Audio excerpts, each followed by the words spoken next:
અને દાભોલ કરે તો આ સુધી કહ્યું કે જ્યાં સુધી ઉદીનો ચાંદલો તમારા કપાળ પર રહે, દાભોલ કરે ખાતરીપૂર્વક આ ચરિત્રની અંદર એ વાત લખી કે જ્યાં સુધી તમારા કપાળ પર ઉદીનો એ ભસ્મનો કે જે ભસ્મ મહાદેવજી લગાવતા, જ્યાં સુધી એનો ચાંદલો છે ત્યાં સુધી કાળ પણ તમારો વાળ વાંકો કરી શકતો, ભલે એ કાળનો સમય આવી ગયેલો હોય તો પણ એ તમને ઉંચકી શકતો નથી. જેમ એ ઉજ્જૈનની પાવન ભૂમિ પર જ્યાં સુધી ભગવાનની કૃપા નહીં થાય ત્યાં સુધી તમે ઉજ્જૈન જઈ શકતા નથી. માણસો ભગવાનની જ્યારે કૃપા થાય અને ઉજ્જૈન માણસોને મહાકાલના દર્શન થાય તો ત્યારે જાણવાનું કે તમારું અકાળ મૃત્યુ હરાઈ જાય, પછી તમારું આધ્યાત્મિક મૃત્યુ થાય, બાકી પછી તમારું અકાળ મૃત્યુ કોઈ પણ દિવસ થતું નથી. કારણ કે એ કાળોનો કાળ મહાકાળ છે અને એ જ્યારે ભસ્મ લગાવે તો એના અંશરૂપ આપણે ખાલી આ ભસ્મ લગાવીએ તો એ કાળની પણ તાકાત નથી કે તમારો વાળ વાંકો કરી શકે. કેટલી આ બધી પવિત્ર વસ્તુ છે ઉદી. અને ઉદીની જ્યારે વાત સાંભળવાના તો એ જામનેરની વાત જે જલગાંવથી 30 કિલોમીટર દૂર છે. આપણા બધા ભક્તો જ્યારે શ્રીગામ જાય તો ત્યારે એ ધુલિયા જલગાંવથી ને જાય તો ત્યાં જામનેર નામનું એક તાલુકો છે અને એ તાલુકાની અંદર એ નાના સાહેબ ચાંદોરકર બધાએ નામ સાંભળેલું જ હશે, કારણ કે એની ઓળખાણ બધાને પહેલા આપેલી. એમની પુત્રી મેનાતાઈ એ પણ એમની સાથે એમના લગ્ન કરેલા હતા અને એ જામનેરની અંદર રહેતી, એ જ્યાં નોકરી કરતા નાના સાહેબ ચાંદોરકર. બધા કથાને ધ્યાનથી શ્રવણ કરજો, કારણ કે સમયનો પ્રવાહ તો હવે જતો છે, કથાઓ તો બહુ લાંબી છે, પણ આ કથા ધ્યાન દઈને બધા સાંભળજો. તો એ મહેનાતાઈ નાના સાહેબ ચાંદોરકરની દીકરી એ જ્યારે પ્રસૂતિમાં હતી તો ત્યારે એમને 3 દિવસ સુધી એ પીડા ચાલી અને જ્યારે પ્રસૂતિ નહીં થઈ તો ત્યારે આ બાઈને બાબા પર બહુ ભરોસો હતો. બાબાની એ પરમ ભક્ત હતી. જો એક જગ્યાએ કોઈ માણસ જાય અને તેની સાથે પરિવારને પણ લઈ જાય તો પરિવાર પણ તે ગુરુનું ભક્ત થઈ જાય. તેમ નાના સાહેબ બાબાના પરમ ભક્ત હતા તો એમનું પરિવાર પણ એ ભક્તિમાં લીન થયેલું. તો જ્યારે પ્રસૂતિ 3 દિવસ નહીં થઈ અને જ્યારે એ નાના સાહેબ ચાંદોરકરની ધર્મપત્નીએ એમ કહ્યું કે ઉદી લાવ બાબાની, પણ નાના સાહેબે એમ કહ્યું કે ઉદી તો આપણા ઘરમાં હતી પણ પરમ દિવસે એક અંગ્રેજને પેટમાં દુખ્યું એટલા માટે એ ઉદી મેં તેમને આપી દીધી, એટલે આપણી ઘરે ઉદી નથી. તો આ બાઈની પીડા વધતી ગઈ પણ પેલી બાજુ શિરડીની અંદર બાબાને એ ચિંતા થઈ કે આજે મારો ભક્ત સંકટમાં છે. જો સદગુરુ દુનિયાના કોઈ પણ ખૂણામાં બેસેલો હોય પણ ભક્તની એ હંમેશા 24 કલાક એ ચિંતા કરતો હોય કે ક્યાંક મારો ભક્તનું પતન નહીં થાય. જેમ એક ઘડો, જો સદગુરુ બધી જ રીતે ભક્તોને ટીપે, જેમ એક ઘડો એ કુંભાર ટીપે એ બહારથી ટીપે પણ આપણે ટીપી જોજો ખાલી બહારથી એ ફૂટી જાય, પણ કુંભાર જે ટીપે તો એનો એક હાથ અંદર રાખે અને પછીથી એને આપે, આકાર આપે. એ ઘડો સરસ રીતે તૈયાર કરે અને પછીથી આપણને એની અંદર ઠંડુ પાણી પીવાનું મળે. એટલે અહીંયા અમારા સદમિત્રો પણ બેસેલા છે. જુઓ આ બહુ ઊંચી વસ્તુ છે. તો તેમ સદગુરુ પણ આપણને બધાને ટીપે પણ એમનો એક હાથ, એમ તો એમના તો 1000 હાથ, પણ આપણી રક્ષા કરતો હોય, એ આપણને બળ આપતો હોય. બહારથી ટીપે પણ અંદરથી એ કોમળ હાથ આપણી રક્ષા કરતો હોય. તો એવી રીતે શિરડીની અંદર એ દ્વારકામાં એમાં બાબાને એમની ચિંતા થઈ એ બાઈની. એટલા માટે એમણે ત્યાંના રામગીર બુવા હતા, એ જ એરિયાના હતા, એ ખાનદેશના હતા. તો એમણે એમને બોલાવ્યા કે તું હમણાં ને હમણાં જા, તારા ગામ જા. તો એ કદાચ ચરિત્રમાં એમ લખેલું કે રહેવાનો પણ ઉતો હશે, પણ બાબાએ એમને તરત ને તરત મોકલ્યા. પણ એમણે એમ કહ્યું કે મારે પર જલગામ પૂરતું ભાડું છે, પણ ત્યાંથી 30 કિલોમીટર જામનેર છે, તો ત્યાંની મારે પર ભાડું નથી. અને ત્યાં નાના સાહેબ ચાંદોરકર નોકરી કરતા છે. તો હે રામગીર બુવા, આ ઉદી અને આ આરતી કે જે માધવ અડકરે આપણે જે આરતી ગાયે, આરતી સાંઈ બાબા, એ બાબાના પરમ ભક્ત માધવ અડકર એમણે એ આરતીની રચના કરેલી. એ આરતી ત્યાં તું જામનેર પહોંચાડજે. પણ એમણે એમ કહ્યું કે મારે પર જલગામ પૂરતું જ ભાડું છે બાબા, પણ ત્યાંથી તો પાછું એ 30 માઇલ ત્યાં આવા ટાંગામાં જવા પડે. પણ ટાંગામાં જવા પડે અને ત્યાં મળસ્કું થઈ જશે, એટલે ટાંગા સિવાય બીજી રીતે જવા હે નહીં, એટલે મારે પર બીજું ભાડું નહીં મળે. પણ બાબાએ એટલા આશીર્વાદ આપ્યા કે તું જા તો ખરો, સગવડ થઈ રહે. જો આ દુનિયાની અંદર આપણા પર હોય કે નહીં હોય, પૈસા હોય કે નહીં હોય, પણ જ્યારે કંઈક સેવા કરવાની આવે, કોઈક માણસો મુશ્કેલીમાં હોય, તો ત્યાં કંઈક આવા રક્ત જેવા પહોંચાડવાની વાત આવે, અને રાત્રે કોઈ માણસ મુશ્કેલીમાં મુકાય, તો ત્યારે માણસોએ લાંબો વિચાર નહીં કરવાનો, ના કોઈને પણ નહીં પાડવી. હું કામ? કારણ કે માણસો મુશ્કેલીમાં હોય અને જેના પર ભરોસો હોય તો તેના પર ફોન કરે, અને પછી કંઈ આવી લોહીની ને એવી વાત આવે તો આ તો મારું કામ નહીં મળે, અને બીજી ત્રીજી કોઈક વસ્તુમાં મને ઊંઘ આવે, તો આવી વસ્તુ નહીં કરવી. હું કામ? કારણ કે કુદરતનો એક નિયમ છે કે તમે કોઈને માટે દોડેલા હશે તો એના સમયાંતરે કોઈને કોઈ તમારા માટે દોડે. તમે કોઈને પાણી પાયેલું હશે તો તમને કોઈને કોઈ પાણી પાય, અને તમે કોઈને ખવડાવેલું હશે તો સમયાંતરે તમે ગમે એવા જંગલમાં જતા હે, પણ ભગવાન કોઈને ને કોઈને મોકલાવી દે. એવી બધી ભગવાનની લીલાઓ છે. તો જ્યારે રામગીર બુવા એ જળગામના સ્ટેશન પર ઉતર્યા, બાબાએ આશીર્વાદ આપ્યા કે તું જા, સગવડ થઈ રહે. અને જ્યારે સ્ટેશન પર ઉતર્યા તો એ જ મળસ્કે એક ઘોડાગાડી આવી, એ ટાંગો આવ્યો, અને એક સિપાહીના જેવા વેશમાં એમને સાથે કહ્યું કે ભાઈ મને નાનાએ મોકલાવ્યો છે, તું બેસી જા.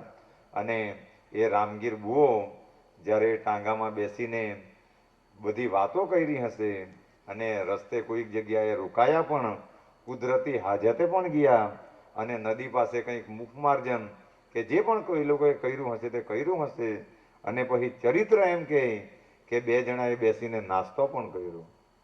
જો બે જણાએ બેસીને, જે ટાંગાવાળાએ અને આ રામગીર બુવાએ સાથે બેસીને નાસ્તો પણ કર્યો, અને પછીથી નાસ્તો કરીને જ્યારે એ લોકો જામનેર જવા નીકળ્યા, અને પછીથી જ્યાં ઉતર્યા અને નાના સાહેબ ચાંદોરકર પાસે ગયા અને ઉદી અને આરતી આપી, અને ઉદી પીને પછી એ બાઈની તો ડિલિવરી તો થઈ જ ગયેલી હશે, પણ જ્યારે ભાવ વ્યક્ત કરવાનો આવે તો ત્યારે રામગીર બુવાએ એમ કહ્યું કે હે નાના, તુએ જો ટાંગો ત્યાં સુધી મોકલાવેલો નહીં હતો તો મેં પર જતા હતા, એક્સિડન્ટ થયો અને બેવને માથામાં લાગી ગયું.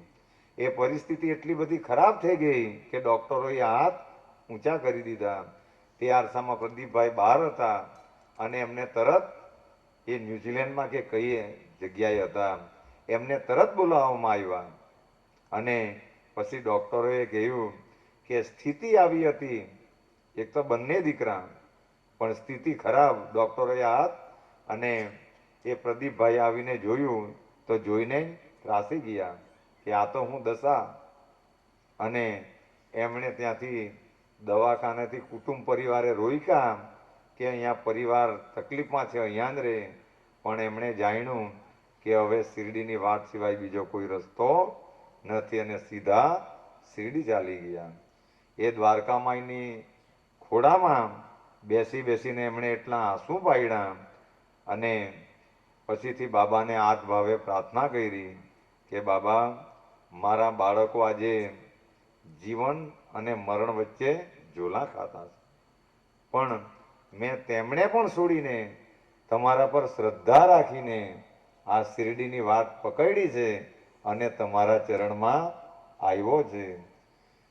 જ્યાં સુધી મારા છોકરા ભાનમાં નહીં આવે ત્યાં સુધી મેં તારા ચરણમાંથી પાછો જવાનો નથી. એક બાજુ ટ્રીટમેન્ટ ચાલે અને બીજી બાજુ ત્યાં એ રોજ કાકડ આરતીમાં જાય અને એમની 21મી કાકડ આરતી હતી. બધા ધ્યાન દઈને સાંભળજો, કાકડ આરતીનું કેટલું મહત્વ છે તમારી આ બેલાબેનને પણ ખબર છે. એમણે પણ 21 કરેલી ને બેન, 51. તો એકવાર એમને પણ તાળીઓથી, કારણ કે બાયોની નિષ્ઠા એ સંસાર સાગરને તારી જાય. તો એ પ્રદીપભાઈએ એમની 21મી એ કાકડ આરતી હતી અને ત્યારે એ છોકરા બંને બોલેલા કે પપ્પા. જો 21મી આરતી હતી અને એમને ભાન આવેલું. આ કાકડ આરતીનું મહત્વ એટલું છે. તો એમણે એ ખુદ પ્રદીપભાઈ અહીંયા આવીને રહેતા અહીંની કાકડ આરતી પણ એ બધા ભક્તોને શીખવી ગયેલા. તો એ કાકડ આરતીનું ખૂબ મહત્વ છે. પણ આપણે જ્યારે વારંવાર બ્રહ્મ મુહૂર્તની વાત કરીએ, આપણે બધા ઉઠવાના આળસુ અને એ બધી કંટાળાજનક લાગે, પણ એનું નામ જ મંગલા આરતી છે. કાકડ એ મરાઠી શબ્દ છે સાહેબ, અને મંગલ આરતી આપણો ગુજરાતી શબ્દ છે. જે માણસો કાકડ આરતી કરે એનું ભલે ગમે એટલું અમંગલ થયેલું હોય, પણ કાકડ આરતીમાં આવતા થાય ત્યાંથી એનું બધું મંગલ હિ મંગલ થતું જાય. જ્યારે કંઈ સાધનો નહીં હતા ત્યારે બધા વરસાદમાં ભીનાતા ભીનાતા પણ કાકડ આરતીમાં આવતા. ભગવાને એ કાકડ આરતીના પ્રભાવથી કે ભક્તિના પ્રભાવથી બધાને સાધનો વાળા કર્યા. ત્યારે કાચા ઘેર હતા ત્યારે ભક્તિ કરતા, તો એ કાકડ આરતીના પ્રભાવથી બધાને બંગલાવાળા કર્યા. પણ ભગવાન પર માયા માંગી એટલે બધા ભક્તિ ભૂલી ગયા. કારણ કે ભગવાન પર માયા માંગે એટલે આ તો માયાપતિ, એ પછી બીજી વસ્તુ આપતા નથી. કારણ કે એક જ્ઞાનમાં બે તલવાર રહી શકતી નથી. ફકીરીનો વેશ ધારણ, આ તો પણ મનની વાત છે. પણ જ્યારે ફકીરીની વાત આવે તો માણસે મનની ફકીરી, એવું કઈ જરૂરી નહીં મળે કે માણસો મહેલમાં રહીને આ ફકીરી નહીં વેરી શકે. પણ એ જેમ કાદવમાં કમળ ખીલે તો એ કાદવથી અને પાણીથી પણ અલિપ્ત રહે. એ અલિપ્ત રહે, પાણીથી પણ અલિપ્ત રહે અને કાદવથી પણ અલિપ્ત રહે. એવી રીતે માણસો જાહો જલીલીમાં ભલે રાજતા હોય, ભૌતિકતામાં ભલે રાજતા હોય, પણ ત્યાં પણ ફકીર બનીને રહી શકે. કારણ કે સંસારની ભક્તિ ઉત્તમ છે. તો એ ફકીરી એ જ માણસોને આનંદ આપનારી. પણ આપણા મન આ બધા ભૌતિક પદાર્થોમાં ગૂંચવાયેલા, કે કદાચ ઘર દિવાલ બનાવી તો એને પ્લાસ્ટર કરી દેમ તો સારું, પ્લાસ્ટર કર્યું તો નીચે લાદી જોડી લેમ તો સારું, લાદી જોડાઈ જાય તો હવે ઉપર બનાવું તો સારું, ઉપર બનાવ્યું હોય તો ઉપરથી ઉપર જામ તો સારું. અને એક દિવસે ઉપર ચડતા ચડતા માણસ નીચે આવી જાય. કારણ કે એ ઉપર ચડાવતા ચડાવતા જ નીચે આવી જાય અને સમય પૂરો થઈ જાય. એક બંગલો આખી જિંદગી હપ્તા ભરવા જો તમારું જીવન પૂરું થઈ જતું હોય તો એ બંગલાનો કોઈ પણ મતલબ નથી. કારણ કે આપણને હોવા માટે કેટલીક જગ્યા જોઈએ? ખાલી 3 હાથની, 3 ફૂટની.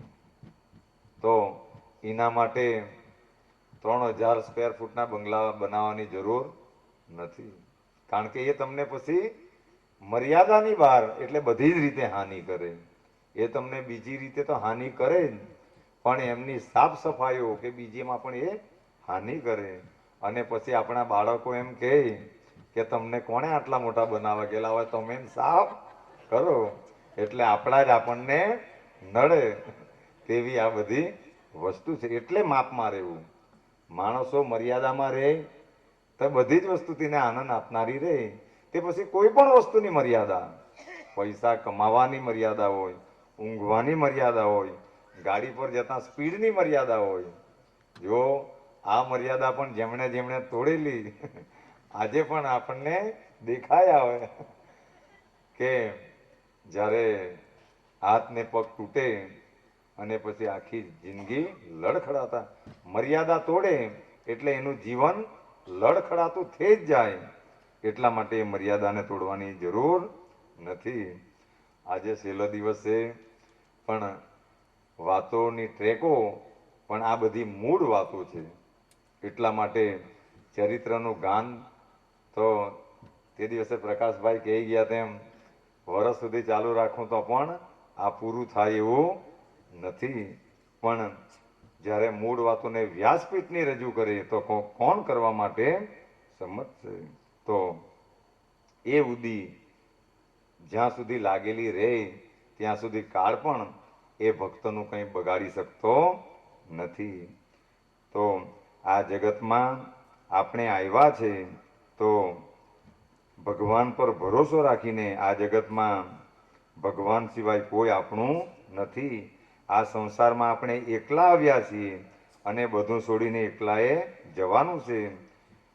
તો તે વખતે અને અત્યારે પણ ઘણાનો અનુભવ છે કે શારીરિક તેમજ માનસિક ઘણા રોગો ઉદી વડે મટી શકે છે. જો કોઈકને રોગ તો થાય, મહારોગ થાય, તો પણ ખાલી ઉદી પર ભરોસો રાખીને માણસ શ્રદ્ધા રાખે ખાલી અને પિયા કરે તો જ્યાં ડૉક્ટરોએ પણ જે રોગો માટે ના પાડી દીધેલી તે પણ ઉદીના પ્રભાવથી તે લોકો સારા થઈ જાય. અને માણસ ખાલી ભરોસો રાખે કે મેં બાબાના ચરણમાં છે તો આનું પાન કરે કે ચરણામૃતનું પાન કરે તો એક ને એક દિવસ ભગવાન ગમે તેવી લીલા કરી જ રાખે. તેમને કોઈને મેળવીને જો માણસનો રોગ કે કામના ભગવાન પોતે પ્રગટ થઈને કરતા નથી. એ કોઈના કોઈના દ્વારા કરાવે. કારણ કે ભગવાન પછી કોઈ આવે તો ડૉક્ટર આવે, એ ડૉક્ટરો પર કરાવે કે ગમે તે રીતે. પણ આ એ કર્મ કરે એટલે તેનું ફળ ભગવાન આપે. અને કેવી રીતે આપે તેનો એક કિસ્સો એ બાબાના પરમ ભક્ત ડૉક્ટર પિલ્લે એમ કરીને હતા. ડૉક્ટર પિલ્લે એમનું નામ હતું. હવે બધા ધ્યાન દઈને સાંભળજો કે લીલા ક્ષણ માત્રની અંદર કેવી થઈ જાય તેનું ધ્યાન દઈને બધા. એ દ્વારકા માઈની અંદર બનેલી ઘટના એ કથાની અંદર તો એ ડૉક્ટર પિલ્લે એમને વાળા નીકળેલા. એ વાળાની પીડાથી આ પગ સૂજી ગયેલો. અને વાળા આપણા બધા જૂના માણસોને ખબર હશે કે પહેલાં પાણી ગાળ